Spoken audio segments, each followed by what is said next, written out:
Alright, y'all, we're back again for another story. This is our 6th. It's the 6th, yeah. And this one's Dumbos Snowy Day.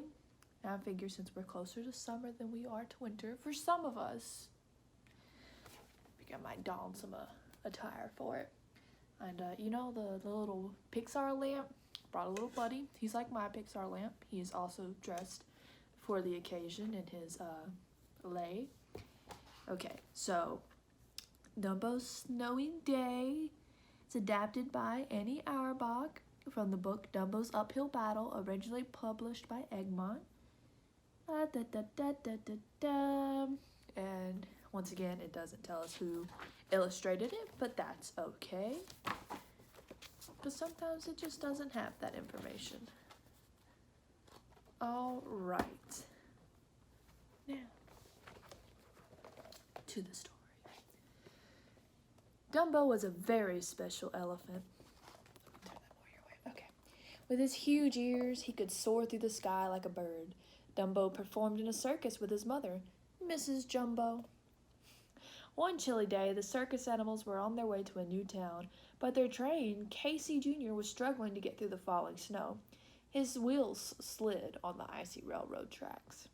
Finally, Casey Jr. decided it was too dangerous to keep going. The train came to a stop, and everyone waited for the snow to pass. And there's Casey Jr. Oh, look at the little birdies. I didn't see those, like, in the corner, playing in the snow. See that?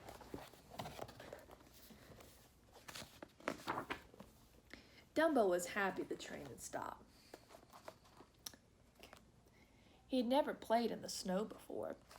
He thought it felt awfully strange as he tried to walk through it. The snow pressed against his feet like cold sand. "You can do it," said Mrs. Jumbo. She gave him a gentle nuzzle. Soon Dumbo got the hang of walking through the snow. He liked the crunch, crunch, crunch sound he heard with every step, that All morning, Dumbo and his mother played in the snow. They gathered snowballs together with their trunks. They made snow elephants. They even played hide and seek. But as Dumbo and his mother explored, they got farther and farther away from the waiting train. Uh-oh, that's not good. Suddenly, Dumbo slid down a steep hill. He called after his mother to follow him, but when she reached the bottom of the hill, Miss Jumbo realized she couldn't climb back up. Dumbo tried to push, he tried to pull, but nothing worked. Mrs. Jumbo slipped farther down the slope towards a sharp cliff edge. Oh no, that got, intense really fast. "You will have to fly and get help," Miss Jumbo told him. So off Dumbo flew, as fast as his ears would take him. As he soared toward the train, the wind began to blow. It pushed harder and harder against him. The snow stung his eyes, and cold nipped at his toes. Finally, Dumbo's ears got so cold he couldn't fly. As he waited for the wind to pass, he worried about his mother. Poor Dumbo. Once the wind died down, Dumbo raced back to the train. Quickly, he gathered all the animals together so that they could help. "What are we waiting for?" Timothy Mouse cried. "We've got to save Miss Jumbo." Dumbo led his friends back to the cliff. By the time they found Miss Jumbo, the windstorm had pushed her even closer to the cliff's edge. The animals knew that they had to think of something fast. "Oh dear," worried the giraffe. "How can we get down there to help?" This is really intense.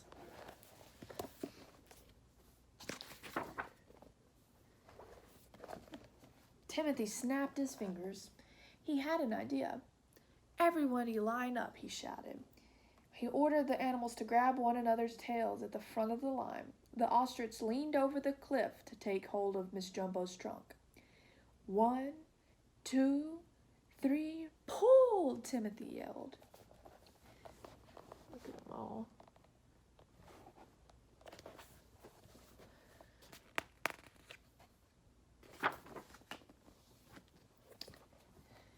The animals worked together, huffing and puffing and pulling, and stretching until Miss Jumbo made it safely to the top of the cliff.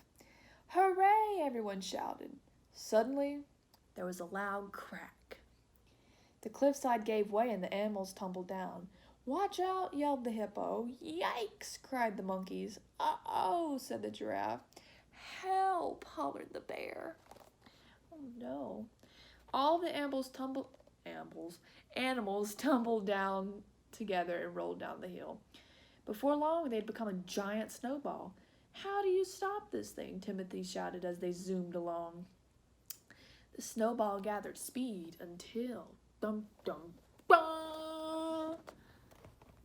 Here they go. They get on top of the cliff and they fall. That's a lot of weight for a cliff. It's what, like a couple tons? Crash, bang, boom, oof. The animal's snowball hit the bottom of the hill and broke apart. "Is everyone okay?" Timothy asked as he straightened his hat. How did he keep his hat? Luckily, everyone was fine, just a little dizzy from their unexpected snow ride. All the animals began walking back to the train. Walking wasn't nearly as fast as riding a snowball, but it was a lot less scary. That's when they crash, and there's them all splitting.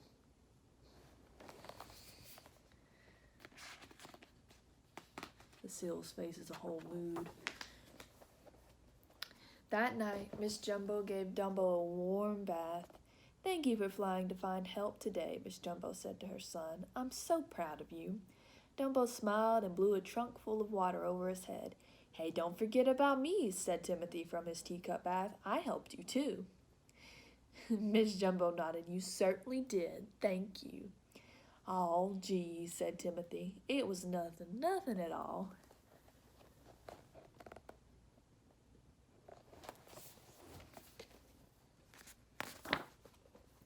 Then it was time for bed. Dumbo snuggled up against his mother. Timothy nestled underneath Dumbo's ear.